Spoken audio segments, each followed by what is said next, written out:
Hey everyone, welcome back to career in action. लगन आपकी advice हमारी। This is Shilpa Saroj and आज के इस वीडियो में आप सभी का बहुत बहुत स्वागत है। सो बेसिकली आज के इस वीडियो में क्या इंपॉर्टेंट है, आज के इस वीडियो में हम क्या देखेंगे, तो मैं आपको बता दूं कि अभी रिसेंटली में आप देख पा रहे हो राजस्थान पीएससी ने 2 पोस्ट के लिए यानी कि जियोलॉजिस्ट और असिस्टेंट माइनिंग इंजीनियर के लिए वैकेंसी आउट की है, राइट। तो अब जब वैकेंसी आउट की है तो सिलेबस तो मैंने आपको बता दिया है। हालांकि हम इस वीडियो में ये समझेंगे, यहाँ पे आप देख पा रहे हो जियोलॉजिस्ट, राइट। जियोलॉजिस्ट का ये जो PYQ है यानी कि प्रीवियस ईयर क्वेश्चन पेपर 2018 का पेपर है ये, ठीक है।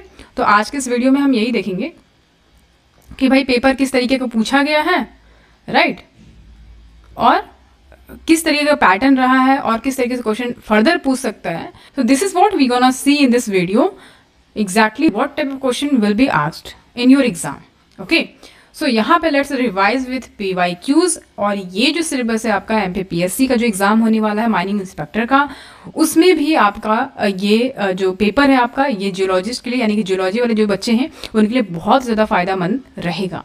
तो ये RPSC और अदर स्टेट PSC जितने भी स्टेट PSC हैं यानी कि आपका UP ले लें, MP ले लें, झारखंड ले लें, ठीक है, तो उससे अगर जियोलॉजी का जो पोर्शन है वो सब कुछ कवर करता है इसमें, तो वो चीज़ आप एक बार देख लेना, इसको बहुत ज़्यादा हेल्पफुल रहेगा आपके लिए। चलो फिर बिना देरी करते हुए बढ़ते हैं आगे। सबसे पहला क्वेश्चन हम देखते हैं। So the first question is the average of radius of the earth is what. तो बेसिकली यहाँ पे आपको जो अर्थ है हमारा, ठीक है, जो अर्थ होता है तो ये हो गया आपका क्या, डायमीटर, ठीक है, और ये जो होता है इसको हम बोलते हैं रेडियस, राइट। ये पूरे को हम डायमीटर बोलते हैं और जो आधा हिस्सा होता है उसको हम रेडियस बोलते हैं, यानी कि डायमीटर का आधा कर दो तो रेडियस हो जाएगा, राइट। यहाँ पे एवरेज ऑफ रेडियस बोल रहा है कि रेडियस का जो एवरेज है अर्थ का वो कितना है। ऑप्शन में आपको दिया हुआ है 5420 किलोमीटर, 6370 किलोमीटर, 9880 किलोमीटर या फिर 3340 किलोमीटर। इसका राइट आंसर आपका जो हो जाएगा वो हो जाएगा 6371 होता है इतना किलोमीटर। लेकिन ऑप्शन में आपको 6370 दिया हुआ है तो आप इसको नियर बाय यही है तो इसको लगाओगे आप, राइट। देखो यहाँ पे एवरेज रेडियस देख लो अर्थ का, अप्रॉक्सीमेटली मैंने आपको बता दिया कि 6371 किलोमीटर होता है, ठीक है। तो यहाँ पे बोला गया है कि जो रेडियस है वो स्लाइटली डिपेंड करता है कि आप मेजर कैसे कर रहे हो, मतलब इक्वेटर से मेजर कर रहे हो, लाइक इक्वेटर से मेजर कर रहे हो कि पोल से मेजर कर रहे हो, ठीक है। क्योंकि अर्थ का हमें पता है कि जो शेप है वो ऑब्लेट शेप है, लाइक ऐसा है, चपटा है ऊपर से, राइट। तो इसलिए जो है इसका एवरेज एक देखा जाए तो अराउंड आपका 6370 किलोमीटर के पास आएगा, यानी कि इतना, ठीक है। चलो बढ़ते हैं आगे क्वेश्चन नंबर 2 की तरफ। The Odham discontinuity marks the boundary between. अब यहाँ पे लोग यहाँ पे हो जाएंगे कंफ्यूज कि भाई मैम ये तो मैंने पढ़ा ही नहीं है, भाई ये क्या होता है, ओधम डिसकंटिन्यूटी क्या है। मैंने तो मॉर्विसिक पढ़ा है, रैफिटी पढ़ा है, कॉनराड पढ़ा है और ये सब चीज़ें हमने पढ़ा है, लेहमान डिसकंटिन्यूटी पढ़ा है, बट ये ओधम डिसकंटिन्यूटी क्या होता है, ठीक है। तो पहले मैं आपको कुछ अच्छे से बता दूं, कोई चीज़ें आपको क्लियर कर दूं, कुछ चीज़ें जो कि आपके एग्जाम के पर्सपेक्टिव से बहुत ज़्यादा इंपॉर्टेंट है। एंड वन मोर थिंग कि ये चीज़ें बेसिक चीज़ें हैं और ये आपको पता होनी चाहिए if you are student of geology. Okay, चलो देख लेते हैं। सबसे पहला हमारा अर्थ है ये, राइट, और ये देखो ये हो गया आपका कोर, राइट, ये हो गया आपका mantle and this is what crust. Upper layer को हम बोलते हैं, अर्थ की जो अपर लेयर उसको हम क्रस्ट बोलते हैं। उसके अंदर आप जाओगे तो मेंटल मिलेगा और सबसे अंदर आपको कोर मिलेगा, ठीक है। यहाँ पे बहुत ज़्यादा आपको रेडियो एक्टिव एलिमेंट्स मिलेंगे, बहुत ज़्यादा हीट है, बहुत सारे यहाँ पे आपको एलिमेंट्स देखने को मिलेंगे, ठीक है, मेटल्स वगैरह। तो ये चीज़ें हैं, तो ये तो बहुत बेसिक सी चीज़ें मैंने आपको बताया है। अब यहाँ पे हम ये समझते हैं कि जो अर्थ का स्ट्रक्चर है ना उसको 4 मेजर कंपोनेंट्स में क्या किया गया, डिवाइड किया गया, राइट, डिवाइड किया गया है। जैसे कि मैंने आपको बताया मैंटल, ठीक है, पहले मैंने आपको बताया क्रस्ट, फिर मैंटल, उसके बाद आपका कोर को सब डिवाइड किया गया, आउटर कोर और इनर कोर, राइट। तो हर लेयर का जो है यूनिक केमिकल कंपोजिशन है, ये आप जानिएगा। फिजिकल स्टेट भी यहाँ पे डिफरेंस है, आपको दिखेगा कि हर लेयर्स में केमिकल कंपोजिशन अलग है, फिजिकल स्टेट अलग है और ये लाइफ, हमारा जो अर्थ का लाइफ है उस पर इम्पैक्ट कर सकता है। अब ये जो लेयर हैं, जैसे कि मैंने आपको दिखाऊं कि जैसे मान लीजिए, ठीक, ये मान लीजिए सरफेस हो गया, राइट, ये पहाड़ वगैरह है और यहाँ पे समुद्र है ये, और ये सरफेस है मतलब पहाड़ वगैरह, ठीक है। तो ये जो हिस्सा है, मैं थोड़ा सा इसको ऐसे ड्रॉ कर रही हूँ, इसका डायग्राम मैं आपको भेजूंगी, उसको देखिएगा, आपको ग्रुप पे मिल जाएगा, टेलीग्राम ग्रुप पे, ठीक है, ऐसे कर, ठीक है। तो ये जो आप देख रहे हो ये क्या है, तो सबसे नीचा हिस्सा जो है आपका ये कोर हो गया, ठीक है, ये मेंटल हो गया, और ये ऊपर आपका क्रस्ट हो गया, ठीक है। तो यहाँ पे कोर जो है आपका, यहाँ पे देख पा रहे हो, यहाँ पे आपको दिख रहा है, या नीचे आपका इनर कोर है और ये आउटर कोर है। तो इस तरीके से, तो ये जो आप देख पा रहे हो कि भाई यहाँ पे जो है क्रस्ट खत्म होता है एंड यहाँ पे मेंटल शुरू होता है, फिर यहाँ पे आउटर कोर है, फिर यहाँ पे इनर कोर है। तो ये जो आपको दिख रहा है कि ये जो लेयर्स हैं, ये सारे जो लेयर्स हैं, ये सेपरेट हुए हैं एक दूसरे से, एक किसी जोन पे, मतलब एक ट्रांजिशन जोन पे यहाँ पे खत्म हुआ है। तो इस ट्रांजिशन जोन को हम क्या बोलते हैं, डिसकंटिन्यूटीज बोलते हैं। ओके बच्चों, समझ में आया, डिसकंटिन्यूटीज बोलते हैं इसको। रिमेंबर, याद रखिएगा डिसकंटिन्यूटी क्या होता है, अगर नहीं पता है तो आप इसको समझ लीजिए, उसके बाद ही आप क्वेश्चन कर पाओगे। तो ओधम डिसकंटिन्यूटी हमें याद रखना होगा कि भाई ओधम डिसकंटिन्यूटी जो है इसी को हम मोरोविसिक डिसकंटिन्यूटी बोलते हैं, ठीक है, मोरोविसिक डिसकंटिन्यूटी। तो ये याद रखिएगा। ट्रांजिशन जोन तो मैंने आपको बताया कि भाई ठीक है, समझ में आ गया क्या होता है ट्रांजिशन जोन, लेकिन ट्रांजिशन जोन जो है इसमें आपको डिवाइड किया गया है, 5 डिसकंटिन्यूटी जोन बताई गई हैं कि भाई यहाँ पे ट्रांजिशन जोन की अगर हम बात करते हैं तो 5 डिसकंटिन्यूटीज देखने को मिलती हैं अर्थ के इनसाइड, ट्रांजिशन जोन देखने को मिलता है। सबसे पहला है आपका कॉनरेड डिसकंटिन्यूटी, ठीक है, मैं सिर्फ कॉनरेड लिख रही हूँ, कॉनरेड मोरोविसिक। बहुत ही ज़बरदस्त क्लास आज की होने वाली है, बहुत ध्यान से देखिएगा, आपको जहाँ पे दिक्कत लगती है कमेंट सेक्शन में कमेंट करोगे आप। रैपिटी डिसकंटिन्यूटी, फिर है आपका next one is Gutenberg discontinuity, and the next last one is that is Lehmann, ठीक है, लेहमान डिसकंटिन्यूटी। तो ये चीज़ें आपको बिल्कुल पता होना चाहिए। इसमें से एक क्वेश्चन तो बिल्कुल लिख के ले लो कि क्वेश्चन आपसे पूछेगा ही पूछेगा, भाई उसके पास कोई ऑप्शन नहीं है, पूछेगा वो, ठीक है, डिसकंटिन्यूटी से क्वेश्चन आएगा, एकदम मान लो, गार्ड बांध दो। तो ये चीज़ें पूरा याद रखिएगा आप कि कितने तरीके के डिसकंटिन्यूटीज हैं, एंड जो मोरोविसिक डिसकंटिन्यूटी है उसी को हम ओधम डिसकंटिन्यूटी बोलते हैं। क्वेश्चन में पूछ रहा है कि Odham discontinuity marks the boundary between, मतलब यहाँ पे पूछ रहा है कि जो मोरोविसिक डिसकंटिन्यूटी है ये बाउंड्री तो बनाती है, किसके बीच का बाउंड्री है ये, किसके बीच का ट्रांजिशन जोन है ये, crust and upper mantle, mental and outer core and inner core, upper mantle and lower mental, ठीक है। तो यहीं पे मैं आपको क्लियर कर दे रही हूँ, यहीं पे मैं सबका बता दे रही हूँ, ठीक है, आपको ऐसे भी समझ में आ जाएगा। तो जब हम कॉनरेड डिसकंटिन्यूटी की बात करते हैं तो इसका मतलब कि ये एक ऐसा ट्रांजिशन जोन है जो अपर एंड लोअर क्रस्ट में देखने को मिलता है, यानी कि ये अपर क्रस्ट यहाँ हो गया, लोअर क्रस्ट यहाँ हो गया, तो यानी इस हिस्से में आपको क्या देखने को मिलेगा, कॉनरेड डिसकंटिन्यूटी, ठीक है, समझ में आया। हाँ, तो क्रस्ट का हो गया, यानी कि ऑप्शन में यहाँ पे नहीं दिया होगा, अगर यहाँ पे लिखा हो अपर एंड लोअर क्रस्ट, लिख दे रही हूँ, अपर एंड लोअर क्रस्ट, ठीक है। तो आप क्या लगाते हैं, कॉनरेड, राइट, कॉनरेड। तो दूसरा कलर लेते हैं यार, बड़ा ये अटपटा सा लग रहा है। ऑलराइट, सो यहाँ पे हो गया आपका कॉनरेड डिसकंटिन्यूटी। अब हम मोरोविसिक डिसकंटिन्यूटी के बारे में बता दें आपको।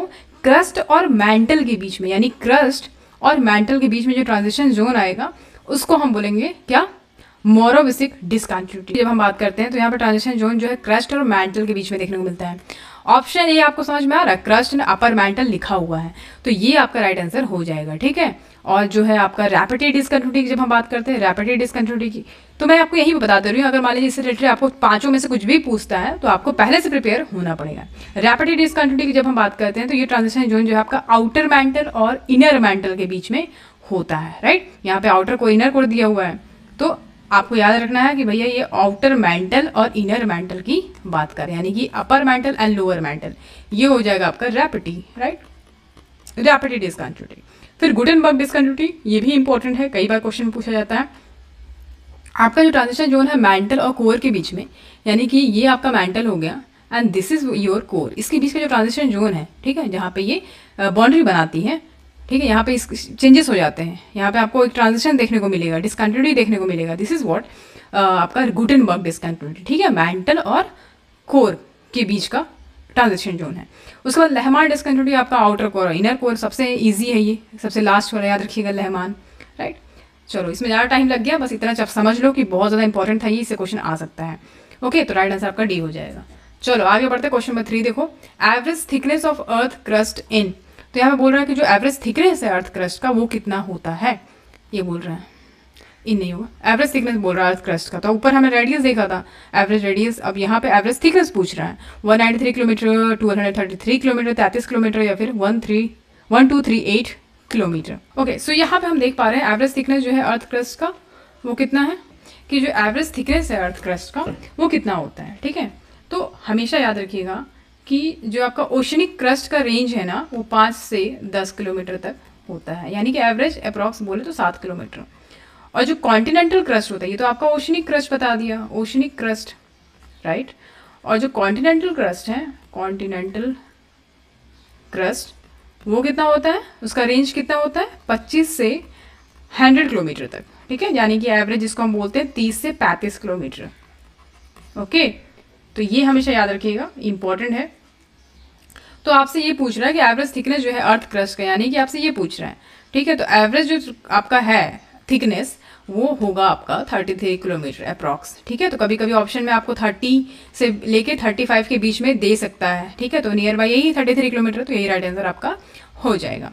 तो अर्थ का जो क्रस्ट है बोलता है, यहाँ पे देख पा रहे हो आप, मैंने सोल्यूशन में भी दिया है, पढ़ लेना है इसको बहुत अच्छे तरीके से। तो अर्थ का जो क्रस्ट है वो वेरी करता है थिकनेस के, अगर थिकनेस के रिगार्डिंग अगर हम बोल रहे हैं तो डिपेंड करता है कि भाई वेदर इट इज कॉन्टिनेंटल और ओशनिक क्रस्ट। ओके, तो on average the continental crust is about 30 to 50 kilometre thick. Continental crust जैसे मैंने आपको बताया कि भाई 2500 किलोमीटर तक होता है। ठीक है, ठीक होता है, मैंने कई बुक में आपको डिफरेंट चीज़ें मिलेंगी देखने को। यहाँ पे 30 to 50 किलोमीटर थिक मैंने बताया है, लेकिन हालांकि आपको बहुत सारे बुक में 25 से 100 किलोमीटर तक देखने को मिलेगा। ओके, तो यहाँ पे आप देख पा रहे हो कि जो एवरेज थिकनेस है अर्थ क्रस्ट का वो अप्रॉक्सीमेटली 33 किलोमीटर के आसपास होगा। ओके, तो चलो आगे बढ़ते हैं क्वेश्चन नंबर 4 की तरफ। क्वेश्चन नंबर 4 कहता है the seismic shadow zone angle that exist from the epicentre is. तो यहाँ पे सेस्मिक शैडो जोन एंगल की बात हो रही है। ठीक है, जो कि एग्जिस्ट करता है फ्रॉम द एपिसेंटर, एपिसेंटर से एग्जिस्ट करता है। तो जरा एपिसेंटर समझ लेते हैं पहले क्या होता है, और इससे रिलेटेड मैं आपको और भी चीजें बताऊंगी, वो इंपॉर्टेंट है। ठीक है, चलो देख लेते हैं इसको फटाफट। दो चीजें बहुत ज्यादा इंपॉर्टेंट है। ठीक है, दो चीजें बहुत ज्यादा इंपॉर्टेंट है। एक तो जैसे मैं यहाँ पे ड्रॉ कर रही हूँ, आप देखना, अगर ड्रॉ करके बताऊंगी ना तो थोड़ा सा आपको भी इंटरेस्टिंग लगेगा और लाइक जानने को मिलेगा बहुत सारी चीज़ें, डिफरेंट चीज़ें। तो हम समझते हैं कि ये सरफेस है, ऊपर का सरफेस एरिया है, और ये जो हिस्सा है आपका नीचे जो जा रहा है ये अर्थ के अंदर का हिस्सा है। ठीक है, इंटीरियर की बात करेंगे हम। ठीक है ना, और ये सरफेस हो गया, तो एपी सेंटर आपका यहीं पे होगा, सरफेस पे होगा एपी सेंटर, शॉर्ट में लिख रही हूँ एपी सेंटर। और ये जो हिस्सा है यहाँ पे जो है आपका फोकस होता है, राइट, ये होता है फोकस। होता क्या है अब ये भी समझ लो, फोकस क्या होता है। तो फोकस क्या होता है, जिसको हम और क्या बोलते हैं, इसको हम हाइपो सेंटर भी बोलते हैं, राइट, हाइपो सेंटर भी बोलते हैं। तो एक ऐसा पॉइंट मतलब अर्थ के विद इन जहां पे फॉल्टिंग स्टार्ट होती है उसी को हम फोकस बोलते हैं और हाइपो सेंटर बोलते हैं। वेरी इंटरेस्टिंग, बहुत ज्यादा क्वेश्चन आपसे पूछ सकता है यहाँ से इस टॉपिक से क्वेश्चन, फोकस और एक है आपका एपी सेंटर, ये दोनों ही बहुत ज्यादा इंपॉर्टेंट है और क्वेश्चन यहाँ से आएगा, देख लेना, मैं लिख के दे रही हूँ आपको। ठीक है, फोकस और एपी सेंटर याद रखिएगा। तो याद रखिएगा फोकस क्या होता है, the point within earth where faulting begins, मतलब जहां पे फॉल्टिंग स्टार्ट होता है उसको हम फोकस बोलते हैं। मतलब ये जो एरिया है लाइक ये ऐसे ऐसे ऐसे स्टार्ट होता है और ये पहुंचता है आपका एपी सेंटर पे। ठीक है, फोकस में आपका स्टार्ट होता है शेक करना और यहाँ पे फॉल्टिंग स्टार्ट होती है और फिर यहाँ पे आपको क्रैक्स देखने को मिलते हैं, रोड यहाँ पे फट जाते हैं सरफेस पे, देखते हो ना, जब भूकंप आता है तो क्या होता है, यहाँ पे आपका सरफेस जो है वो बीच से ब्रेक हो जाता है जब तक यहाँ सरफेस तक पहुंचेगा तब। और ये सब सरफेस तक कौन पहुंचाते हैं, वेव्स होते हैं, P waves, S waves, L waves, ये सब चीजें। ठीक है, तो फोकस याद रखिएगा, हाइपो सेंटर बोलते हैं इसको। और एपी सेंटर क्या होता है, the point directly above the focus, एक ऐसा पॉइंट जो फोकस के अबव है, ठीक है, सरफेस पे, उसको हम एपी सेंटर बोलते हैं। दो चीज क्लियर हुई, फोकस और एपी सेंटर, बहुत ज्यादा इंपॉर्टेंट था। ओके, अब क्वेश्चन में बोल रहा है seismic shadow zone angle that exist from the epicentre is, कितना डिग्री यहाँ पे होगा। ठीक है, तो याद रखिएगा सेस्मिक शैडो जोन एंगल जो होता है वो एपिसेंटर से जो है एग्जिट करता है, एपिसेंटर से कितने कितने डिग्री पे, ऑप्शन दिया 48 डिग्री टू 92 डिग्री, या फिर 105 टू 143 डिग्री, या फिर 150 टू 165, 165 से 178 डिग्री। आंसर आपका हो जाएगा यहाँ पे 105 डिग्री टू 143 डिग्री, याद रखिएगा। तो यहाँ पे देखो सेस्मिक शैडो जोन जो होता है एक ऐसा एरिया है जहाँ पे सेस्मिक वेव्स पर्टिकुलरली आपका एस वेव्स यहाँ पर डिटेक्ट नहीं की जाती है यहाँ पे due two of refraction and reflection of these waves, क्योंकि जब ये अर्थ के लेयर से जब पास होती हैं तो due to refraction and reflection ये जो वेव्स हैं ये वहाँ पर डिटेक्ट नहीं हो पाती हैं। तो जो एंगल यहाँ पे सेस्मिक शैडो जोन टिपिकली जो फॉर्म होता है उसका जो रेंज होता है वो 105 डिग्री टू 143 डिग्री एपिसेंटर से होता है। तो ये सिर्फ जानना था आपको। बढ़ते हैं आगे क्वेश्चन में। चलो क्वेश्चन नंबर नेक्स्ट देखते हैं क्या दिया हुआ है, भगवा रंग ले लेते हैं, राइट। क्वेश्चन नंबर 5 है seismic P waves can travel through. अब सेस्मिक पी वेव्स जो है ट्रैवल करती है, कहाँ से ट्रैवल करती है, क्रस्ट से, मेंटल से, crust and mental only, crust mantle core. देखो पी वेव्स जो है ना, पी वेव्स याद रखिएगा, पी वेव्स जिसको हम प्राइमरी वेव्स बोलते हैं, प्राइमरी वेव्स, ओके।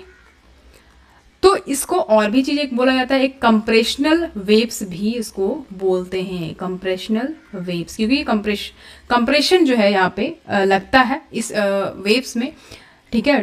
तो इसलिए इसको कंप्रेशनल वेव्स भी बोला जाता है। ये जो ट्रैवल करती है तो ये सॉलिड, लिक्विड, गैस स्टेट तीनों में ट्रैवल कर सकती है।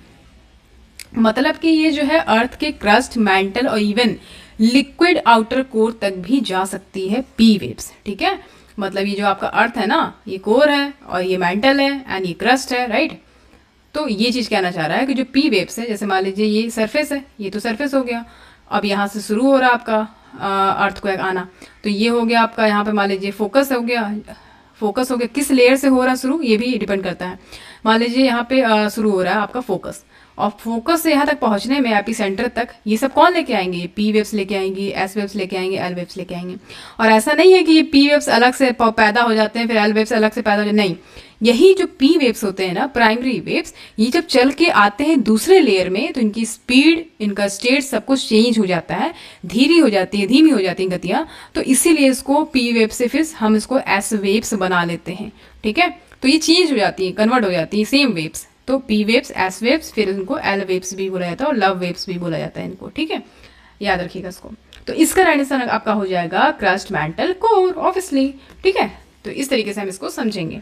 आगे बढ़ते हैं। क्वेश्चन नंबर नेक्स्ट है 6 है Oldham discontinuity is identified on the basis of. Oldham discontinuity हमने ऊपर देखा, ये इसको आइडेंटिफाई किया जाता है, किस बेसिस पे आइडेंटिफाई किया जाता है, यानी कि मोरोविसिक डिसकंटिन्यूटी की बात हो रही है। तो sudden increase in the velocity of P waves हो गई, sudden decrease in the velocity of P and S wave होगा, वी कर लीजिएगा इसको, आर हो गया। Sudden decrease in the velocity of P and S wave, sudden increase in velocity of S waves, sudden increase in the velocity of P and S waves. Okay, so इसका right answer आपका हो जाएगा sudden increase in the velocity of P waves. तो जो sudden increase हो जाता है velocity में पी वेव्स के, उसके वजह से हम ओल्डहम डिसकंटिन्यूटी को आइडेंटिफाई कर सकते हैं, ठीक है, यानी कि मोरोविसिक डिसकंटिन्यूटी को आइडेंटिफाई कर सकते हैं, जो कि किसके बीच का बाउंड्री है, अर्थ के क्रस्ट एंड अपर मेंटल, ठीक, अंडरलाइंग मेंटल भी बोल सकते हो, क्रस्ट एंड मेंटल के बीच का ये डिसकंटिन्यूटी है, याद रखिएगा। अगर पी वेव्स के वेलोसिटी में इंक्रीज हो जाता है सडन तरीके से तो इसको आइडेंटिफाई किया जा सकता है इस ओल्डहम डिसकंटिन्यूटी को। अब ये जो इंक्रीज है ये क्या इंडिकेट करता है कि जो ट्रांजिशन है, मतलब लेस डेंस मटेरियल जो क्रस्ट का है उससे लेके डेंसर मटेरियल जो मेंटल में है, वो जो ट्रांजिशन है उन दोनों के बीच का वो इंडिकेट करता है, ठीक है, याद रखिएगा, इसको इंपॉर्टेंट है। आगे बढ़ेंगे। क्वेश्चन नंबर 7 है what is the average height of GPS satellite from the earth surface. Average height पूछ रहा है जीपीएस का फुल फॉर्म क्या होता है, ग्लोबल पोजिशनिंग, लिख दे रही हूँ मैं यहाँ पे। ओके, तो यहाँ पे आप देख पा रहे हो, तो इसका फुल फॉर्म क्या होता है, global positioning system, okay, system. तो यहाँ पे बोल रहा है जो एवरेज हाइट होता है जीपीएस सैटेलाइट का अर्थ सरफेस से वो कितना होता है, 3600 किलोमीटर, 20,000, 100 किलोमीटर, 20,200 किलोमीटर, 40,000 किलोमीटर या फिर 4,500 किलोमीटर। इसका राइट आंसर आपका एक लफ्स में बोलूँ तो ठीक है। 36,100 किलोमीटर इसका राइट आंसर आपका हो जाएगा। जीपीएस सैटेलाइट्स की बात करें तो टिपिकली ये कहाँ पे लोकेटेड होते हैं, मीडियम अर्थ ऑर्बिट में ये लोकेटेड होते हैं। एक ऐसे एल्टीट्यूड पे जिसका अगर हम अप्रॉक्स बोलें तो 20,200 किलोमीटर के अप्रॉक्स ये लाई करता है अर्थ सरफेस के ऊपर। ठीक है, चलो आगे बढ़ते हैं। क्वेश्चन नंबर नेक्स्ट देखो, 8 क्वेश्चन नंबर है। The abbreviation DEM dam in the remote sensing stands for. तो रिमोट सेंसिंग से रिलेटेड है ये क्वेश्चन। एब्रिविएशन पूछ रहा है, डैम का एब्रिविएशन क्या होता है, मतलब फुल फॉर्म पूछ रहा है। Digital electromagnetism, digital elevation map, digitally enhance measurement, digital exponential magnitude. तो इसका राइट आंसर आपका हो जाएगा digital elevation map, right. DEM याद रखिएगा, DEM। तो ये जो है ये एक तरीके का रिप्रेजेंटेशन है अर्थ सरफेस टोपोग्राफी का। कॉमनली हम इसको GIS में यूज करते हैं। GIS का फुल फॉर्म क्या होता है, देखो दो चीज बहुत इंपॉर्टेंट है, एक तो GIS और एक GPS, दोनों का फुल फॉर्म याद रखिएगा, क्वेश्चन में पूछ सकता है आपसे। तो इसका GIS का फुल फॉर्म क्या होता है, जियोग्राफिक इंफॉर्मेशन सिस्टम। ठीक है, तो वेरियस एप्लीकेशन के लिए इसको हम यूज करते हैं, जिसमें आपका जैसे मान लीजिए टेरेन एनालिसिस करना है, टेरेन एरियाज होते हैं हिली एरियाज, तो वहां पे जो है हम इसका यूज करेंगे। 3D मॉडलिंग में इसका यूज किया जाता है, इसको याद रखिए। ओके, आगे बढ़ते हैं। क्वेश्चन नंबर नेक्स्ट 9 है। In parallel fold geometry, parallel fold geometry the fold hinge is thick and limbs are thin. The fold hinge is thick and limbs are thick. ठीक है, तो यहाँ पे आप देख पा रहे हो पैरेलल फोल्ड ज्योमेट्री का क्वेश्चन है। यहाँ पे फोल्ड हिंज की बात कर रहा है कि अगर थिक हो या लिम्स थिन हो, फोल्ड हिंज थिक हो या लिम्स थिक हो, या फोल्ड हिंज लिम हो, बोथ में सेम थिकनेस हो, इंटरलिम एंगल जो है वो एक 110 डिग्री हिंज हो, is thicker than limbs, limbs से थिकर हो। तो इसका राइट आंसर क्या हो जाएगा। पैरेलल फोल्ड ज्योमेट्री की पैरेलल फोल्ड्स के बारे में जानना जरूरी है। पैरेलल फोल्ड्स की बात करें, पैरेलल फोल्ड्स की बात करें तो याद रखिएगा पैरेलल फोल्ड्स को हम कंसेंट्रिक फोल्ड्स भी कहते हैं। ओके ओके, तो रिमेंबर जो थिकनेस होता है वो परपेंडिकुलर होता है लेयर बाउंड्रीज पे। ठीक है, याद रखिएगा। सो यहाँ पे हम पहले समझ लेते हैं हिंज क्या होता है और फोल्ड क्या होता है, राइट। तो पहले हम ये देख लेते हैं कि हिंज क्या होता है। तो हिंज की जब हम बात करते हैं तो एक ऐसा, इसको फोल्ड हिंज बोलते हैं, बेसिकली फोल्ड से रिलेटेड है। ये एक ऐसा लाइन है जो क्या करता है, मैक्सिमम कार्वेचर जो होता है फोल्डेड सरफेस पे, लाइक अगर ये ऐसे ऐसे है तो ये जो एरिया है आपका, ठीक है ना, ये हो गया आपका सरफेस। ठीक है, और ये जो हिस्सा है फिर आपको ये इस तरीके से दिखेगा, राइट। ये सरफेस है, लाइक ये वाला सरफेस है पूरा। तो इसमें हम ये समझ रहे हैं कि हम देख रहे थे कि हिंज लाइन क्या होता है। तो ये जो हिस्सा है आपका, ये इसको हिंज लाइन बोलते हैं, हिंज।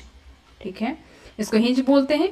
और आपका जो ये है, दिस इज व्हाट लिम्स, ये जो पूरा है ना इसको लिम्स बोलते हैं। ठीक है ना, और ये जो आप देख पा रहे हो एक ऐसा लाइन जो मैक्सिमम कार्वेचर जो होता है फोल्डेड सरफेस का, उसको पॉइंट को ज्वाइन करती है, तो उसको हम हिंज बोलते हैं। ये जो लाइन है ये ईदर स्ट्रेट और कर्व दोनों हो सकता है। ठीक है ना, अब लिम्स की बात कर लेते हैं। लिम्स की बात करें तो इसको हम साइड्स और फ्लैंक्स बोल सकते हैं फोल्ड का, राइट। और हिंज लाइन याद रखिएगा, हिंज लाइन जो बोलता है इसका मतलब यही होता है कि जहाँ पे लिम्स मतलब हिंज लाइन ऐसी जगह जहाँ पे ऐसा point where the limbs of the fold meets, जो लिम्स होता है फोल्ड्स का वो मिले, उसको हम बोलते हैं आपका हिंज लाइन। ओके, याद रखिएगा। और लिम्स क्या होता है, साइड्स और फ्लैंक्स होता है फोल्ड का, याद रखिएगा, इंपॉर्टेंट है। और ये also the line of maximum curvature, hinge line. Okay, तो इतना समझ लिया। अभी बढ़ते हैं आगे। तो इसका राइट आंसर आपका क्या हो जाएगा। तो पैरेलल फोल्ड ज्योमेट्री की जब हम बात कर रहे थे तो हमेशा याद रखिएगा इसका जो फीचर है वो कैसा है कि यहाँ पे जो फोल्ड है एक कांस्टेंट लेयर थिकनेस बनाती है अपने स्ट्रक्चर पे। इसका मतलब जो हिंज और लिम्स है उसका सेम थिकनेस होता है। ठीक, यानी कि ऑप्शन आपका सी जो है सी जो है the fold hinge is limb both have same thickness, ये आपका राइट आंसर हो जाएगा। ओके, याद रखिएगा। तो फोल्ड हिंज एंड होगा यहाँ पे, fold hinge and limb both have same thickness. ठीक है, तो ये ऑप्शन फिर नहीं पूछेगा आपसे। Fold hinge is thick and limbs are thick, तो दोनों सेम ही चीज हो गया ना, तो इसमें से कोई एक हटा सकता है। तो फोल्ड हिंज याद रखिएगा, दोनों जो फोल्ड हिंज है लिम्ब है दोनों का सेम थिकनेस होता है, इतना याद रखना है आपको। आगे बढ़ते क्वेश्चन नंबर 10 पे। The great boundary fault GBF is present in which region. तो ग्रेट बाउंड्री फॉल्ट जो है किस रीजन में प्रेजेंट है, Sirohi Burma region, Kanoi Siwana region, Chittor Kota region, या फिर दिदवाना चौतन रीजन।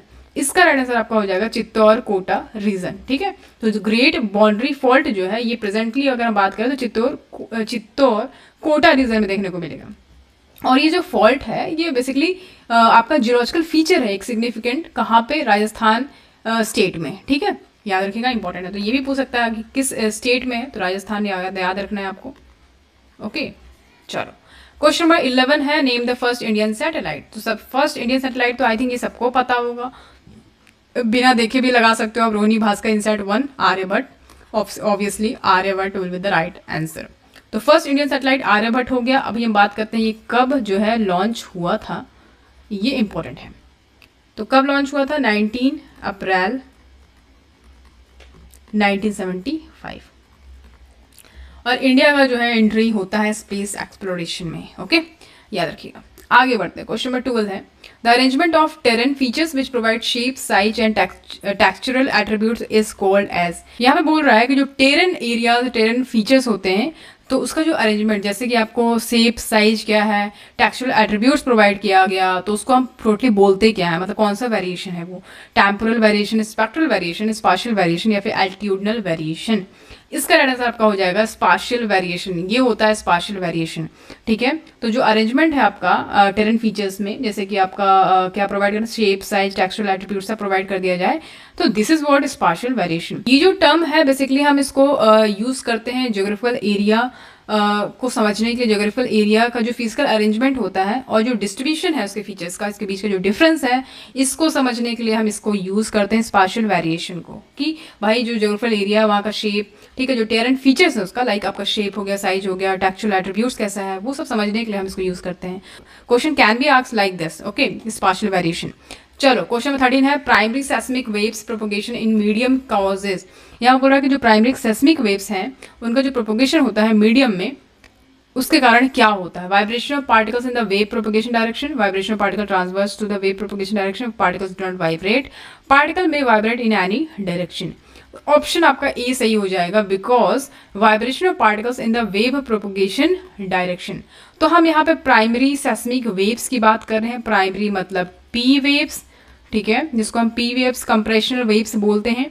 और ये जो है ये क्या करते हैं, ये जब इंटर करते हैं और when they enter they causes particles in the medium to vibrate in the direction of wave propagation। मतलब कि ये इस तरीके से कंप्रेशन फोर्स लगता है, जिस डायरेक्शन में ये जा रहे हैं उसी डायरेक्शन में, ठीक है। यहाँ पे क्या लगेगा, vibration of particles in wave propagation direction, जिस साइड वेव्स जा रही हैं उसी साइड से पार्टिकल्स का वाइब्रेशन होना शुरू हो जाता है।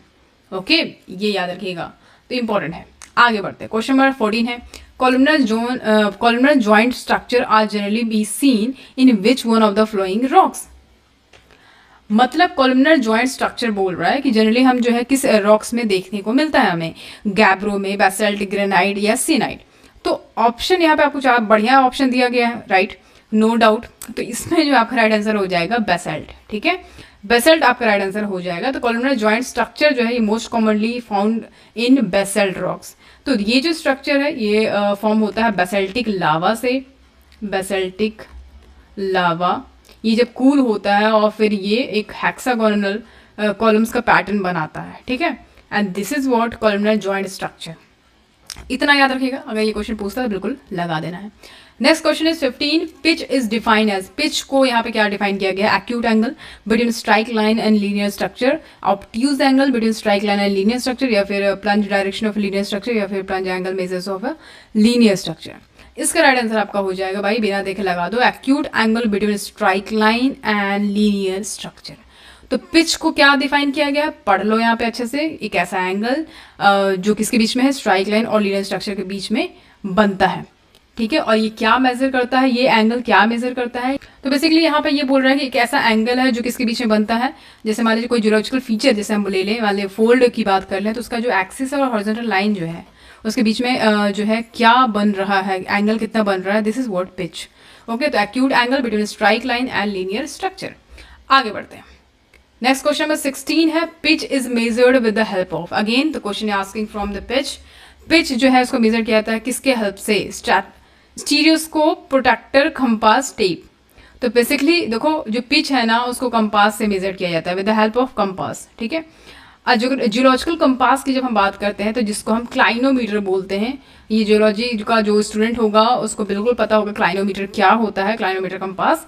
It is use to measure the pitch angle को मेजर करने के लिए बेसिकली हम इसको यूज़ करते हैं, ठीक है। और जो ओरिएंटेशन होता है रॉक स्ट्रक्चर का, उसको भी मेजर करने के एक तरीके से इसको यूज़ किया जाता है। Now come to the question number 17, oceanic crust has dominance of which element. तो ओशनिक क्रस्ट जो होता है उसमें भरपूर मात्रा में कौन सा एलिमेंट्स पाया जाता है? Sodium, potassium, silicon, magnesium, calcium, nickel, chromium and tungsten. Okay, so sodium का केमिकल सिंबल क्या है? Na है, सोडियम का, पोटेशियम का K है, सिलिकॉन का Si है, मैग्नीशियम का Mg है, कैल्शियम का C है, निकल का Ni है, क्रोमियम का Cr है, टंगस्टन का सिंबल W है, ठीक है। इतना आप याद रखिएगा। निकल का Ni है, राइट, निकल का Ni है।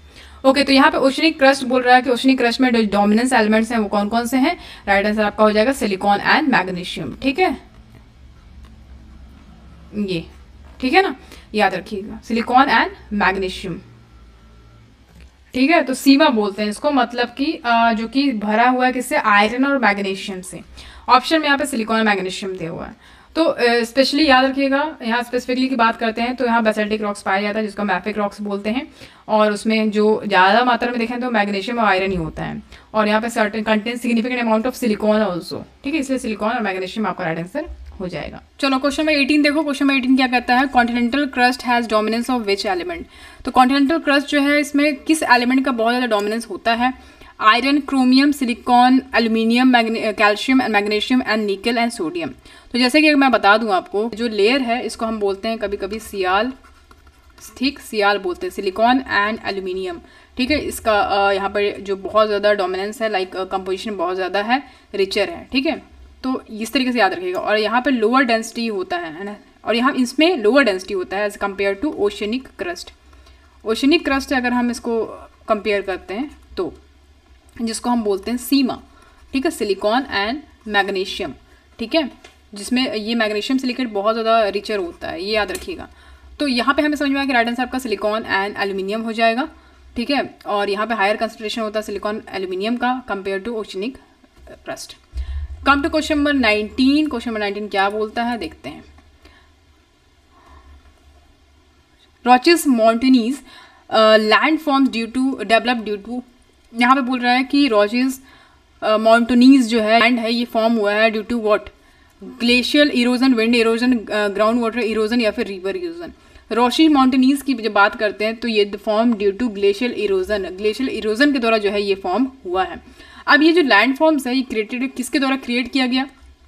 Created by abrasive action of glacier का जो एब्रेसिव एक्शन है, मतलब कि जो आपका जो ग्लेशियर है वो जब मेल्ट होके आता है बेड रॉक से होते हुए, ठीक है, वो राउंडेड शेप में होके हुए आता है, हिली एरियाज में होते हुए आता है, और फिर जब यहाँ पे इकट्ठा होता है तो ये स्टीप टाइप का बनाता है, लाइक स्टीप टाइप के होते हैं साइड्स में, और ये ली डाउन ग्लेशियर साइड्स में आपको जैसे फॉर्म हो जाते हैं। तो ये जो माउंटेन बना है लैंड, ये ग्लेशियर इरोजन के कारण बना है, ठीक है। तो ये याद रखिएगा, इंपॉर्टेंट है। आगे बढ़ते हैं, क्वेश्चन नंबर 20 है। Loess land forms is result of, loess land जो है ये फॉर्म होता है बिकॉज ऑफ व्हाट, मतलब किसके कारण हुआ है ये? Glacial erosion, again glacial deposition, wind erosion. बहुत इंपॉर्टेंट है, याद रखिएगा, विंड डिपोजिशन के द्वारा जो है लुईस का फॉर्मेशन होता है। देख पा रहे हो, ये लुईस है, लुईस लैंड। तो लुईस लैंड फॉर्म्स जो है इंपॉर्टेंट है, कॉन्सेप्ट है, और ये विंड डिपोजिशन के कारण होता है। मतलब कि जो विंड है उसमें बिल्कुल कोई सेडिमेंट्स है, जब वो विंड लेके आ रही है और वो एक जगह डिपॉजिट यहाँ पे इकट्ठा कर रही है, ठीक है, इसको, तो इससे क्या होगा? यहाँ पे लुईस फॉर्म हो रहा है। तो यही हो गया, loess is the sediment, type of sediments form by the accumulation of wind blown silt. इसमें सिल्ट होता है और ये एक एक्सटेंसिव फर्टाइल डिपॉजिट्स फॉर्म करती है वेरियस रीजन्स में, ठीक है। अब ये फॉर्म हो जाता है इस तरीके से, याद रखिएगा। आगे बढ़े, क्वेश्चन 21 है। Karst topography develops in which region? Karst topography किस रीजन में डेवलप किया जाता है? Granitic region, carbonate region, basaltic region या फिर सैंडी डेजर्ट। तो बहुत ही ज़बरदस्त क्वेश्चन है, one of the most important question of this paper, karst topography. ये डेवलप होता है आपका कार्बोनेट रीजन में। अब देखो कास्ट टोपोग्राफी जब हम बात करते हैं तो एक चीज़ क्लियर कर लो, ये टाइप का जो लैंडस्केप है, दिस टाइप ऑफ लैंडस्केप ये फॉर्म होता है वो उस एरिया में जहाँ पे सॉल्युबल रॉक्स होते हैं, लाइक सॉल्युबल रॉक्स मतलब लाइमस्टोन, डोलोमाइट, जिप्सम, ठीक है, जहाँ पे केमिकल वेदरिंग जो होता है वाटर से, जिसके कारण केप्स का फॉर्मेशन होता है, कास्ट वैली बन जाते हैं, सिंक होल्स बन जाते हैं। तो this is what all about karst topography. तो बेसिकली आपसे क्वेश्चन पूछ सकता है कास्ट टोपोग्राफी कहाँ पर डेवलप होता है, किस रीजन में, तो कार्बोनेट रीजन में, याद रखिएगा। आगे बढ़ते हैं, क्वेश्चन 22 है stalactite are present in which place. ठीक है, तो सबसे पहले यहाँ पे हम ये समझ लेते हैं कि स्टैलेक्टाइट और स्टैलेग्माइट होता क्या है। यहाँ पे आप देख पा रहे हो ये हो गया आपका एरो दिखा है रेड कलर से, स्टैलेक्टाइट है ये, और यहाँ पे आप देख पा रहे हो स्टैलेग्माइट है जो कि नीचे की तरफ एरो किया हुआ है। तो सबसे पहले हम स्टैलेक्टाइट देख लेते हैं। स्टैलेक्टाइट का मतलब ये एक गुफा में हैंगिंग्स का काम करते हैं, मतलब हैंगिंग्स बना लेती हैं। मतलब कि जो आपका आइस है, आइस में कैल्शियम कार्बोनेट की मात्रा बहुत ज़्यादा होती है, डिपोजिशन होने लगता है उसका, और फिर वो बना लेती है, फॉर्म करने लगती है एक तरीके से हैंगिंग आइस के तरीके से। तो स्टैलेक्टाइट का मतलब कि cling tight to the ceiling, ठीक है, स्टैलेक्टाइट बोल रहे हैं, मतलब कि इसको याद करने का तरीका है, स्टैलेक्टाइट में टी है, स्टैलेग्माइट में जी है, तो स्टैलेग्माइट तो जी है इसमें, तो टी से क्या होता है, टॉप से लेके बॉटम तक फॉर्मेशन इसका होता है। मतलब कि जो छत होती है सीलिंग केव की, वहाँ ऊपर से नीचे की तरफ इसका मूवमेंट होता है। ठीक है, देख पा रहे हो आप, ऊपर में ऐसा बना हुआ है, ऊपर से नीचे की तरफ आ रहा है, यानी कि टॉप टू बॉटम। ठीक है, इसका सीलिंग जो हैंगिंग है ये टॉप से बॉटम होता है। लेकिन स्टैलेग्माइट की जब हम बात करते हैं तो मतलब you might trip over them, क्या लिखा हुआ है, मतलब कि यहाँ पे जी का यूज है, यानी कि ग्राउंड फ्लोर से आपका ऊपर की तरफ ये फॉर्म होते जाता है। ठीक है, आइस याद रखिएगा, इंपॉर्टेंट है। तो स्टैलेग्माइट और स्टैलेक्टाइट बहुत ही ज़्यादा इंपॉर्टेंट कॉन्सेप्ट है और ये एग्जाम में आपको देखने को मिलता है। तो ये समझ में आया स्टैलेक्टाइट और स्टैलेग्माइट। तो यहाँ पे stalactites are present in which place.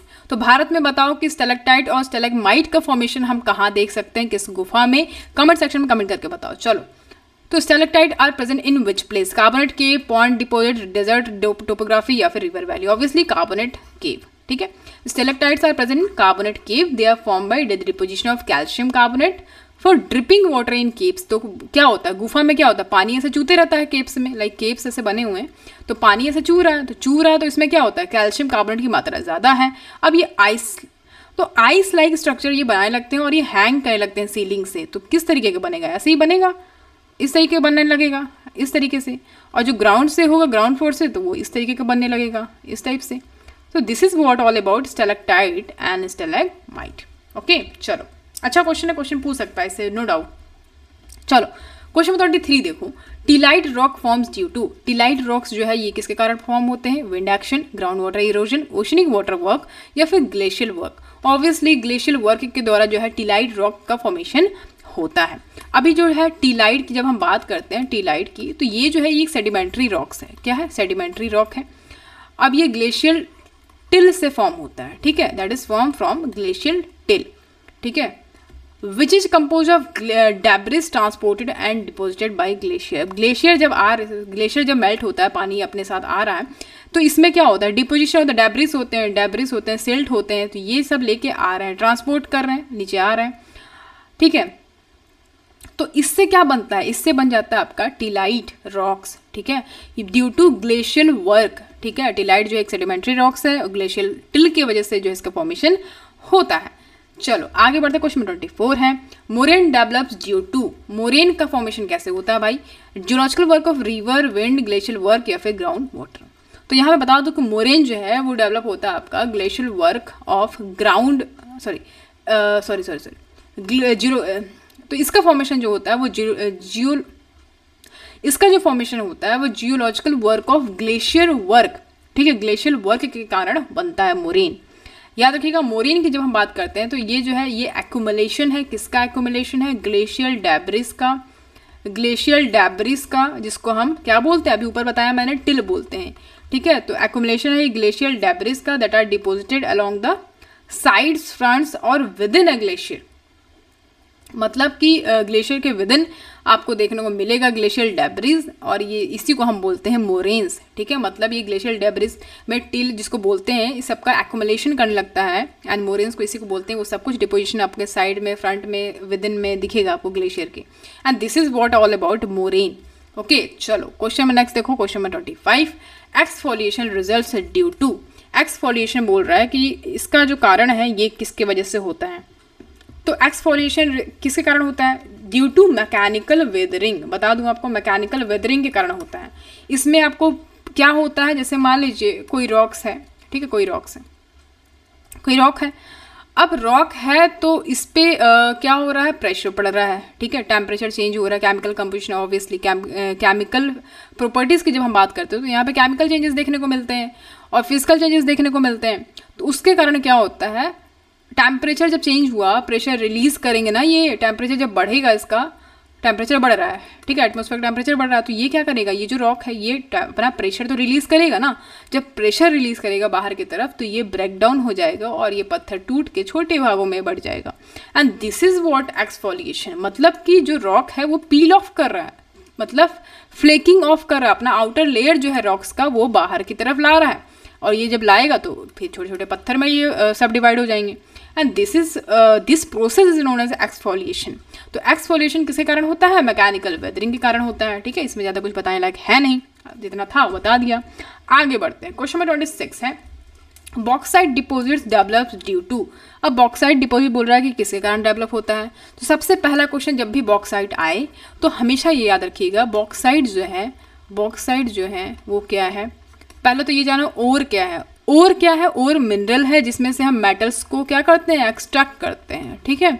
और बॉक्साइट जो है वो ओर है, किसका ओर है, एल्यूमिनियम का ओर है, ठीक है। तो बॉक्साइट जो है वो मिनरल्स है, ऑब्वियसली ओर है, इसमें से हम मेटल को एक्सट्रैक्ट करेंगे, लाइक हम एल्यूमिनियम को यहाँ से एक्सट्रैक्ट करते हैं। बॉक्साइट में एल्यूमिनियम का कंपोजिशन बहुत ज़्यादा होता है, जो कि हम इसको निकाल लेते हैं, राइट। तो बॉक्साइट डिपॉजिट्स ये डेवलप होता है due to glacial erosion, wind erosion और डिपोजिशन, या फिर chemical weathering and solution process. तो केमिकल वेदरिंग और सॉल्यूशन प्रोसेस इसका राइट आंसर हो जाएगा, ठीक है। तो बॉक्साइट जो हमें बताया आपको कि बॉक्साइट जो फॉर्म होता है तो इंटेंसिव वेदरिंग होता है जब एल्यूमिनियम रिच रॉक्स का ट्रॉपिकल एंड सब ट्रॉपिकल रीजन्स में। तो वहाँ पे होता क्या है कि जब केमिकल वेदरिंग होता है तो इसमें सिलिका जो होती है और जो अदर एलिमेंट्स होते हैं वो सब लीचिंग के प्रोसेस से चले जाते हैं, ठीक है, फार अवे। अब साथ में छोड़ गए हैं क्या, एल्यूमिनियम ऑक्साइड। जब एल्यूमिनियम ऑक्साइड छोड़ गए हैं तो उसमें क्या होगा, ज़्यादा मात्रा में बॉक्साइट में एल्यूमिनियम होगा। तो इसीलिए जब हम एल्यूमिनियम को एक्सट्रैक्ट करते हैं तो हम बॉक्साइट का, ऑब्वियसली बॉक्साइट को ही हम क्या करेंगे, बॉक्साइट से हम एक्सट्रैक्ट करेंगे एल्यूमिनियम, ठीक है, हम एल्यूमिनियम निकालेंगे। तो ये होता है बॉक्साइट डिपॉजिट्स। हमने बताया आपको कि केमिकल वेदरिंग और सॉल्यूशन प्रोसेस के कारण जो है आपका बॉक्साइट डिपॉजिट इकट्ठा हो जाता है। क्वेश्चन नंबर 27 है, angular fragments have petty zones roundness grade between. अब एंगुलर फ्रैगमेंट्स बोल रहा है कि एंगुलर फ्रैगमेंट्स में पैटी जोन्स का जो राउंडनेस ग्रेड है वो किसके बीच में होता है, मतलब 0 to 0.15, 0.16 to 0.30, 0.31 to 0.50 या 0.51 to 0.70। Right answer will B 0 to 0.15। अब ये एंगुलर फ्रैगमेंट्स जो है पैटी जोन्स राउंडनेस ग्रेड जो बताया है इन्होंने, तो ये 0 से 0.15 के बीच में होता है। ये जो ग्रेड है ये इंडिकेट करता है कि जो वेदरिंग हुई है, जो वेदर्ड और ट्रांसपोर्टेड, तो मतलब जो ऐसे वेदर्ड मतलब इसमें ये बोल रहा है कि वेदरिंग और ट्रांसपोर्टेशन की वजह से, ठीक है, जो रॉक्स है उसका ग्रेड जो है वो कैसा है, मतलब लो डिग्री है राउंडनेस का, एंगुलर फ्रैगमेंट्स उसमें हैं कि नहीं है, और सिग्निफिकेंटली वेदरिंग हुई है कि नहीं, ट्रांसपोर्टेशन हुआ है कि नहीं, इससे हम ग्रेड का पता लगाते हैं। एंड एंगुलर फ्रैगमेंट्स की जब बात होती है तो उसमें जो राउंडनेस ग्रेड है वो 0 to 0.15 के बीच में होता है। Okay, come to question number 38, the properties of rocks which allows the passage for fluid movement is known as what, porosity, absorption, elasticity, permeability. इसको मैंने बहुत अच्छे तरीके से बताया है अपने डिफरेंट वीडियोज़ में। तो यहाँ पे देखो क्वेश्चन में बोल रहा है कि जैसे मान लीजिए ये कोई रॉक है और इसमें बहुत छोटे छोटे पोर्स हैं, ठीक है, पोर्स हैं। तो यहाँ पे क्या हुआ कि पानी, मान लीजिए पानी की मतलब बरसात हुई और जो है ये रॉक्स पे पड़ी, ठीक है। तो ये यहाँ पे दिख रहा आपको ये, ठीक। अच्छा पानी बरसा तो ये जो पानी इसमें जाएगा और ये मूवमेंट करेगा, लाइक ऐसे ऐसे ऐसे मूवमेंट करेगा। तो एक ऐसा प्रॉपर्टी रॉक्स का जो फ्लूइड मूवमेंट को पास करे, ठीक है, अलाउ करे कि वो इजिली पास कर पाए, फ्लूइड मूवमेंट पास हो पाए, एंड इसी प्रोसेस को हम बोलते हैं परमेबिलिटी, ठीक है, permeability. Property of rocks that allows the passage of fluid movement is known as permeability. अब परमेबिलिटी को बेसिकली ये भी कहा जाता है कि रॉक्स के अंदर ये कितना योग्यता है या क्षमता है कि वो फ्लूइड्स को ट्रांसमिट कर सकती है थ्रू पोर स्पेस और फ्रैक्चर्स। मतलब पोर स्पेस जितना ज़्यादा इसमें होगा उतना जल्दी उसको, जितना ज़्यादा उसको होल्ड कर सकती है पानी को, फ्लूइड मूवमेंट को, ठीक है। This is what permeability. चलो आगे बढ़ते, क्वेश्चन नंबर 29 देखो, which of the following forms due to chemical deposition. तो यहाँ क्वेश्चन में बोल रहा है कि 4 ऑप्शन दिया हुआ है, कौन सा फॉर्म जो है केमिकल डिपोजिशन की वजह से होता है, आर्कोस, ब्रासिया, लाइमस्टोन, ग्रे वाक। तो यहाँ पर देख पा रहे हो राइट आंसर आपका हो जाएगा लाइमस्टोन, ठीक है, no doubt limestone will be right. Limestone forms due to what, chemical deposition. अब लाइमस्टोन जो है वो तो सेडिमेंट्री रॉक्स है, ठीक है, सेडिमेंट्री रॉक है। इसमें क्या होता है, कैल्शियम कार्बोनेट होता है, राइट, कैल्शियम कार्बोनेट होता है। तो बेसिकली ये प्रेसिपिटेट होता है, मतलब किसमें, वाटर में, ज़्यादातर आपको मैराइन इन्वायरमेंट में देखने को मिलेगा, ठीक है। तो ये चीज़ें याद रखिएगा, इंपॉर्टेंट है। आगे बढ़ जाते हैं, नेक्स्ट क्वेश्चन नंबर 30 है, graded bedding structure forms in. अब ग्रेडेड बेडिंग स्ट्रक्चर की बात हो रही है कि ये कहाँ फॉर्म होते हैं, डोलोमाइट में, स्ट्रोमेटोलाइट में, सैंडस्टोन में, कोरल रीफ में। इसका राइट आंसर आपका हो जाएगा सैंडस्टोन में। देखो भाई इंपॉर्टेंट क्वेश्चन है, हाईलाइट कर दे रही हूँ। ग्रेडेड बेडिंग स्ट्रक्चर, तो इसकी जब हम बात करते हैं ग्रेडेड बेडिंग की, तो ये क्या है, ये भी सेडिमेंट्री स्ट्रक्चर है, सेडिमेंट्री स्ट्रक्चर है जहाँ पे सेडिमेंट ग्रेजुअली चेंज हो जाते हैं, मतलब कोर्स से चेंज हो जाते हैं, कहाँ पे जाके, कोर्स से ये हो जाते हैं फाइनर, मतलब कोर्स तो ये बॉटम में होते हैं, ठीक है, कोर्स ये बॉटम में होते हैं। जब ये ऊपर की तरफ जाएंगे, फाइन होंगे, टॉप पे जाएंगे, तो ये क्या होंगे, ऑब्वियसली फाइन ही होंगे। ड्यू टू व्हाट, यहाँ पे क्या हुआ, यहाँ पे जो एनर्जी है ट्रांसपोर्टिंग मीडियम का वो कम हुई। जब कम होगी तो जो कोर्स मीडियम था वो क्या होगा, फाइन होगा ऑब्वियसली। तो ये होता है ग्रेडेड बेडिंग स्ट्रक्चर फॉर्म्स।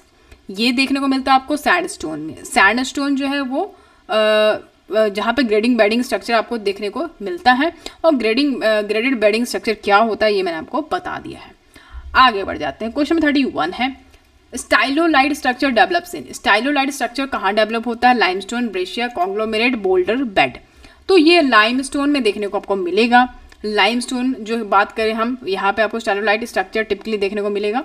और स्टाइलोलाइट्स की जब हम बात करते हैं तो ये जो है जब डाइजेनेसिस होता है, डाइजेनेसिस का मतलब ये होता है कि जब किसी रॉक्स का केमिकल और फिजिकल चेंजेस आपको देखने को मिले, and this is what diagenesis, right. तो लाइमस्टोन फॉर्म होता है स्टाइलोलाइट स्ट्रक्चर में बेसिकली। तो स्टाइलोलाइट जो है वो इरेगुलर सेरेटेड सरफेस, जहाँ पे लाइमस्टोन फॉर्म होता है due to pressure dissolution during diagenesis,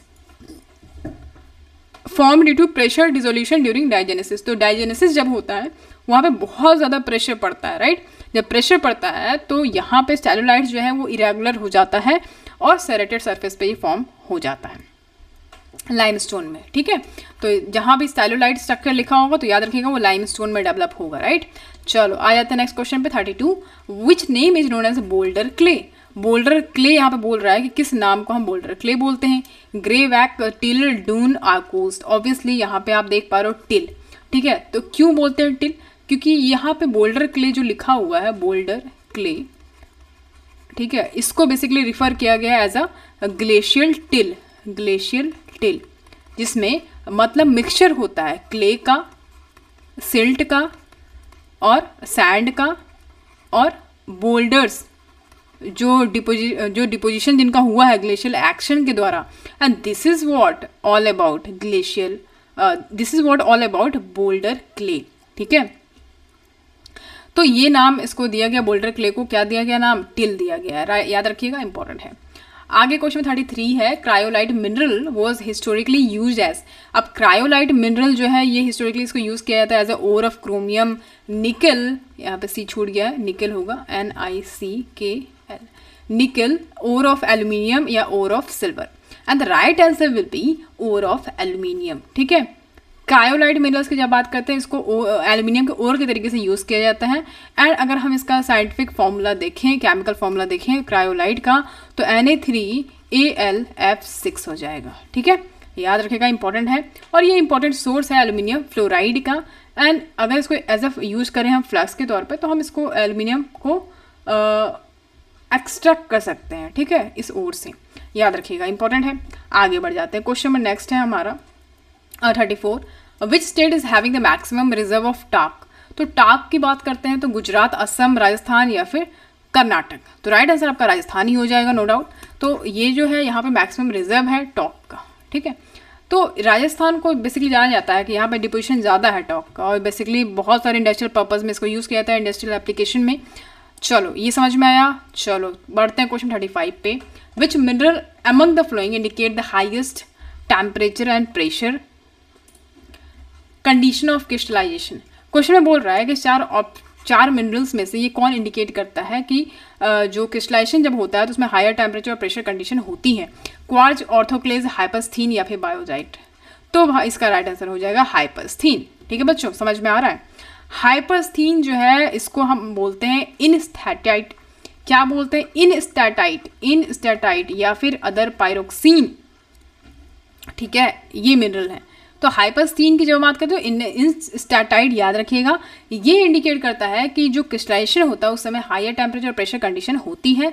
और ऑब्वियसली हाइपरस्थीन जो खुद जो है ये एक higher temperature high pressure mineral है, जो कि आपको मैफिक और ultra mafic minerals igneous rocks में पाया जाएगा और मेटामॉर्फिक रॉक्स में भी देखने को मिलता है। ठीक है, याद रखिएगा, इसको इंपॉर्टेंट है। नीचे आंसर में ये समझ आएगा, ये मिसप्रिंट हुआ है, सही है, इसको टाइप नहीं हुआ है, उसको मत देखना। बाकी आपको आंसर मैं बता दे रही हूँ ऐसे, बाकी आपको जो पीडीएफ मिलेगा उसमें करेक्ट आंसर रहेगा। Super continent Rodinia existed during which time. तो यहाँ पे आप देख पा रहे हो जो सुपर कॉन्टिनेंट रोडीनिया जो है ये किस टाइम पीरियड पे एग्जिस्ट करता था।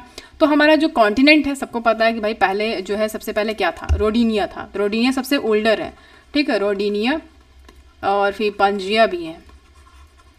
ठीक है, पंजिया, तो इसको याद रखिएगा। तो रोडीनिया की जब हम बात करते हैं तो ये 750 मिलियन ईयर्स एगो ये जो है इसका स्टार्ट हुआ।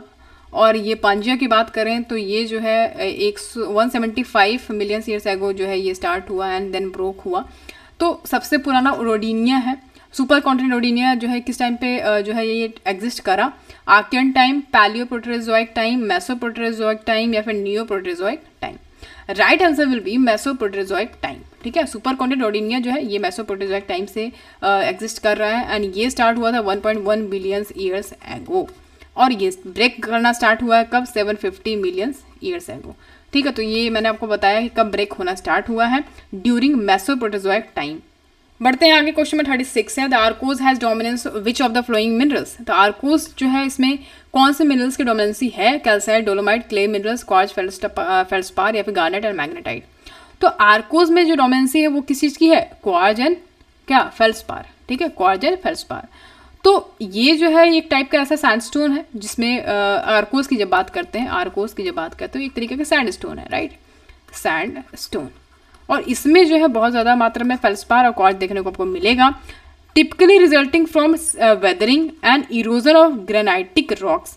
जब ये ग्रेनाइटिक रॉक्स का इरोजन हो रहा है, वेदरिंग हो रहा है, इसके कारण बनता है आपका क्या? सैंडस्टोन बनता है। और जिसमें आपका सैंडस्टोन कौन सा बनता है? आर्कोज बनता है, और जिसमें आपका फेल्डस्पार और क्वार्ट्ज की मात्रा भरपूर मात्रा में होती है। ऑलराइट, चलो come to question number 37, tuff is an example of which type of deposits. Tuff जो है वो किस टाइप का एग्जाम्पल है, मतलब किस टाइप का डिपोजिट्स हैं? एग्जाम्पल तो है नो डाउट, लेकिन किस टाइप का डिपोजिट है? ग्लेशियल डिपोजिट के कारण हुआ है, alien deposit, river deposit, pyroclastic deposit. अब यहाँ पे पायरोक्लास्टिक डिपोजिट्स क्या होता है पहले ये जान लो। It is a type of deposit that tuff represent, मतलब टफ जो है यहाँ पे फॉर्म होता है, टफ जो फॉर्म होता है ये वोल्केनिक ऐश से फॉर्म होता है। मतलब जो वोल्केनो फूटता है तो जो ऐश वहाँ से निकल रहे हैं, ठीक है, और पायरोक्लास्टिक मटेरियल्स वहाँ पे इजेक्ट हो रहे हैं। जब वोल्केनिक इरप्शन होगा, एक्सप्लोसिव वोल्केनिक इरप्शन हो रहा है, तो जाहिर सी बात है वहाँ पे जो आपका जो लावा है वो निकल के आ रहा है, वो फॉर्म हो रहा है एज ए सॉलिड रॉक्स के फॉर्म में, कॉम्पैक्ट हो गया। एंड ये जो कॉम्पैक्ट हो गया, इससे क्या बना, ये डिपॉजिट्स हुआ, ठीक है। तो ये बन गया सॉलिड रॉक्स और इससे फॉर्म होता है आपका टफ। तो टफ जो है एग्जाम्पल है किस टाइप के डिपॉजिट्स का, पायरोक्लास्टिक डिपॉजिट्स का। आंसर हमें मिल गया, हमें समझ में आ गया। तो बहुत अच्छा, आगे बढ़ जाते हैं 38 पे। इवापोराइट सीक्वेंस हैज विच मिनरल। अब बोल रहे हैं इवापोराइट सीक्वेंस जो है उसमें कैसा मिनरल होता है, जिप्सम, कोल, डोलोमाइट, स्ट्रोमेटोलाइट। तो यहाँ पे मैं बताना चाहूँगी आपको, इवापोराइट सीक्वेंस जो है टिपिकली इसमें क्या होता है, जिप्सम होता है। जिप्सम होता है कैसे, तो देखो जब इवापोराइट फॉर्म्स की जब हम बात करते हैं तो ये इवापोराइट फॉर्म्स कैसे फॉर्म होता है, जो वाटर का इवापोरेशन होता है ना, तो इवापोरेशन जब हुआ, इवापोरेशन हो गया, अपने पीछे ये क्या छोड़ गया, मिनरल्स छोड़ गया। कौन सा मिनरल्स छोड़ गया, जैसे आपका जिप्सम हो गया, रॉक सॉल्ट हो गया, या डिफरेंट सॉल्ट्स हो गए, ये सब छोड़ गया अपने साथ। तो इवापोराइट सीक्वेंस में जो मिनरल्स होता है वो जिप्सम होता है बेसिकली। तो इसको आपको याद रखना है, क्वेश्चन पूछ सकता है। क्वेश्चन नंबर 39 है, विच is phyllosilicate minerals among the flowing. Phyllosilicate mineral पूछ रहा है, ये आपका इंपॉर्टेंट टॉपिक हो जाता है मिनरलॉजी का। तो आप समझते हो कि मिनरलॉजी जो है बहुत ही इंपॉर्टेंट चैप्टर है। ये आपको के.एम. बांगर बुक में बहुत अच्छे तरीके से आपको लिखा हुआ है। 2-3 बार रिवाइज करोगे बहुत अच्छे तरीके से आ जाएगा और एग्जाम में गलती नहीं करोगे। ऐसा नहीं है कि गलती करना ही नहीं है, बिल्कुल हो सकती है, ह्यूमन नेचर है, बिल्कुल हो सकता है।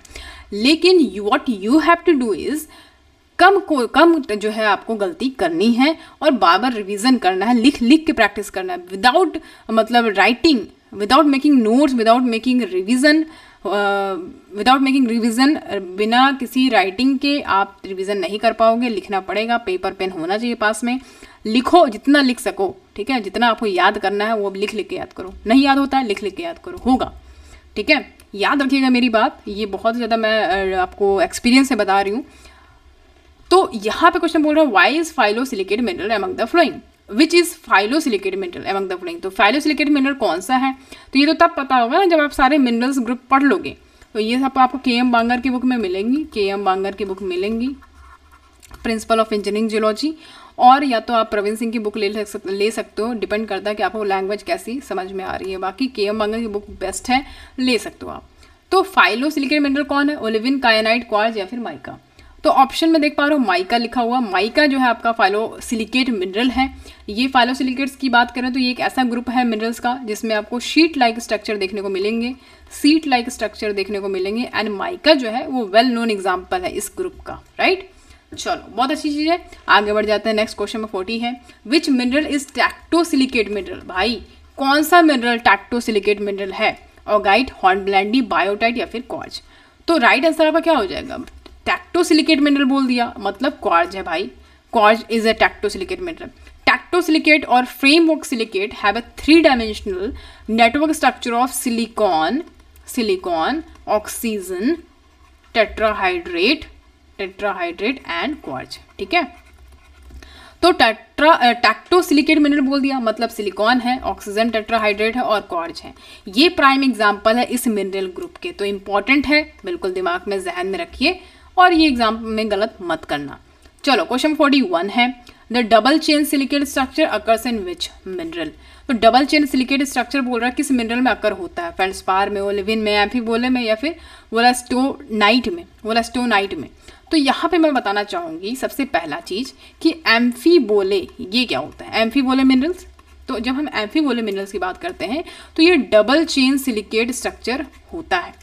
तो double chain silicate structure question पूछ ही रहा है, तो हमें जब पता है कि भाई एम्फीबोले जो है ये डबल चेन सिलिकेट स्ट्रक्चर ये देता है, तो हम तो इसी के साथ जाएंगे। अच्छा, तो 4 ऑप्शन को एलिमिनेट करना भी आपको आना चाहिए। मान लीजिए हो सकता है कि आपको एम्फीबोले याद ना आ रहा हो, लेकिन आपको अदर ऑप्शन पे तो जा सकते हो ना, आप अदर ऑप्शन देख रहे हो तो कि भाई इसका क्या होता है। तो फेल्डस्पार और ओलिविन की जब हम बात करते हैं तो इसमें डिफरेंट स्ट्रक्चर होता है इनका, लाइक ऑर्थोरोम्बिक होता है, ऑर्थोरोम्बिक स्ट्रक्चर होता है। और जो वोलास्टोनाइट है ये सिंगल चेन सिलिकेट स्ट्रक्चर होता है, इसका सिंगल चेन सिलिकेट स्ट्रक्चर होता है। तो बचा तो आपका एम्फीबोले ही। तो इस तरीके से आप एलिमिनेशन मेथड से भी सही कर सकते हो, राइट, याद रखिएगा इसको। चलो क्वेश्चन नंबर 42 है, विच of the following is a high pressure variety of silica. Question में बोल रहा है 4 ऑप्शन में से कौन सा हाई प्रेशर वैरायटी है सिलिका का? चार्ट, ओपल, स्टिशोवाइट, क्वार्ट्ज।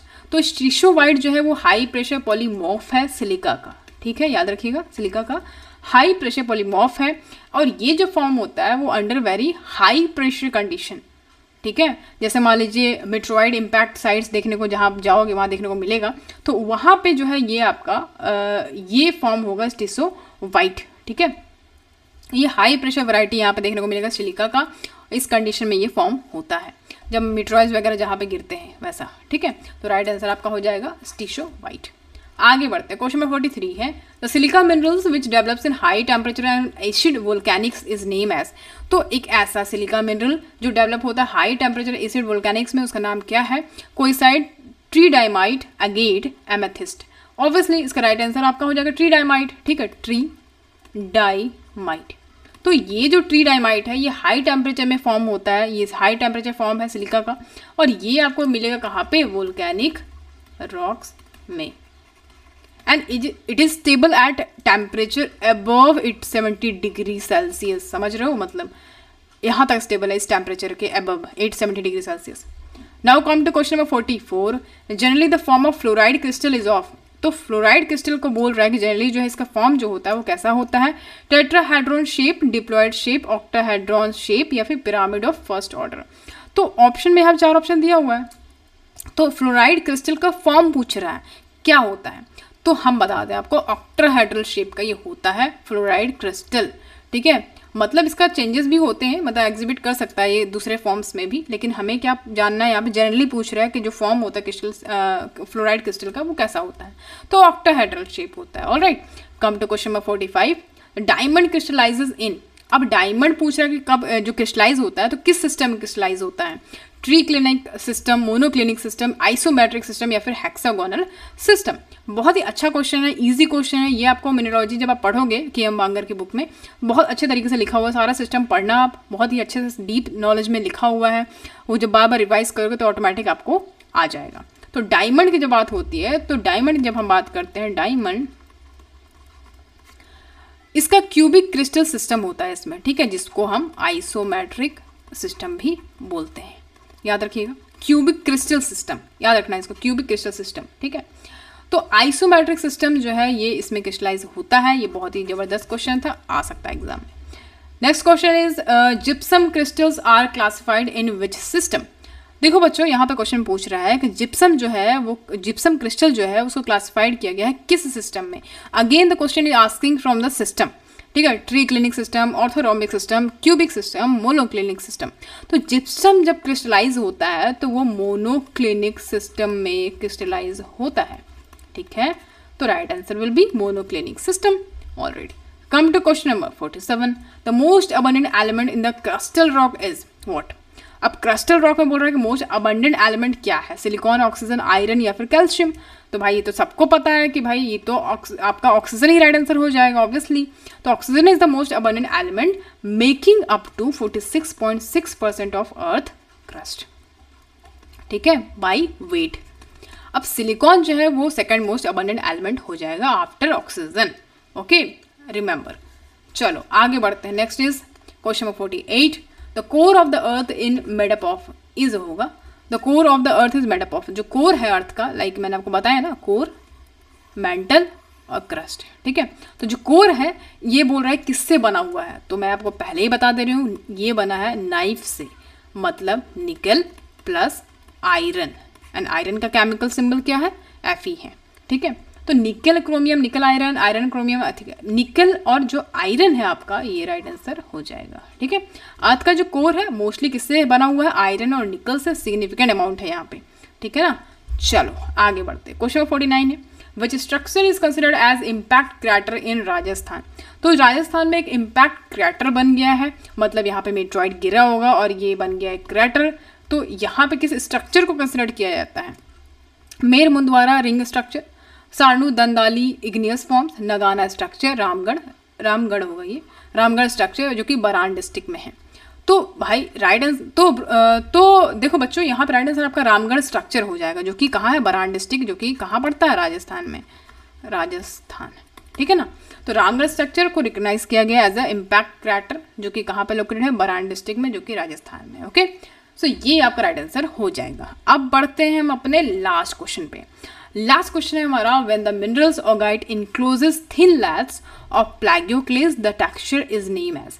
क्वेश्चन में बोल रहा है कि जो मिनरल ऑगाइट है अगर वो इनक्लोज हो जाता है थिन लैट्स में प्लैगियोक्लेस के, तो जो टेक्सचर बनेगा वो कैसा बनेगा, trachytic texture, ophitic texture, anatectic texture या फिर felsitic texture. Right answer will be ophitic texture. Ophitic texture जो है वो कैरेक्टराइज किया गया है इसको कि ये जो है लार्ज क्रिस्टल्स होते हैं, लार्ज क्रिस्टल्स होते हैं ऑगाइट के, और ये जब इनक्लोज होते हैं तो स्मॉल नीडल लाइक क्रिस्टल्स बनाते हैं प्लैगियोक्लेस फेल्स्पार में। ठीक है, तो इसका ओफाइटिक टेक्सचर हो जाएगा मिनरल ऑगाइट का, अगर ये इनक्लोज करता है थिन लैट्स प्लैगियोक्लेस में, तब इसका टेक्सचर ओफाइटिक टेक्सचर हो जाएगा। ऑलराइट, चलो, तो ये सब चीज़ें जो है मिनरोलॉजी में आपको देखने को मिलेगा। बहुत ज़्यादा क्वेश्चन मिनरोलॉजी से आ रहा है, देखने को मिल रहा है, तो मिनरोलॉजी पूरा अच्छे से चाट जाओ, छोड़ना मत कोई चीज़, ठीक है ना। क्वेश्चन कहाँ से पूछ लेगा ये आपको भी नहीं पता है, तो सब कुछ रिवाइज कर लेना है, एक बार देख लेना है। मिनरोलॉजी सबसे पहले उठाओ, उसको कंप्लीट करने की कोशिश करो। ओके, बाकी कोई दिक्कत होगा तो आप कमेंट सेक्शन में पूछ सकते हो। और एक चीज़ मैं यहाँ पे क्लियर कर दूँ आपको कि हम कोई भी पेड कोर्स नहीं चलाएंगे राजस्थान पीएससी के रिगार्डिंग, बिकॉज कि syllabus is very lengthy and अपने पास टाइम है भाई, अपने पास टाइम है 1 साल का, तो हम 1 साल में बहुत कुछ कवर कर सकते हैं, और वो पब्लिक वीडियोज़ ही आएंगी आपके। तो जो पूछना है आपको रिगार्डिंग क्वेश्चन वो आप पूछ सकते हो कमेंट सेक्शन में। बार बार ये नहीं पूछने का कि मैम कोर्स कब लॉन्च होगा एंड ये, तो क्योंकि पब्लिक वीडियोज़ ही आएंगी, जो भी होगा आपको यूट्यूब पे ही मिलेगा, फ्री क्लासेस होंगी, no need to pay anything. आराम से देखो, मस्त चिल होकर देखो, बढ़िया बढ़िया अपना रिवीजन करते रहो, और जो डाउट लगे वो पूछो, ठीक है। तो आज का सेशन यही पे खत्म करते हैं। बाकी आप हमारा ऐप डाउनलोड कर लो फटाफट, बाकी टेलीग्राम को ज्वाइन कर लो, और दिए गए नंबर पे कांटेक्ट कर सकते हो। अगर फर्दर कोई इशू है, कोई दिक्कत है, तो आप पूछ सकते हो, ठीक है। तो चलो फिर आज का सेशन यही पेंट करते हैं, मिलेंगे आपसे अगले क्लास में। Thank you so much for watching, see you at the next class.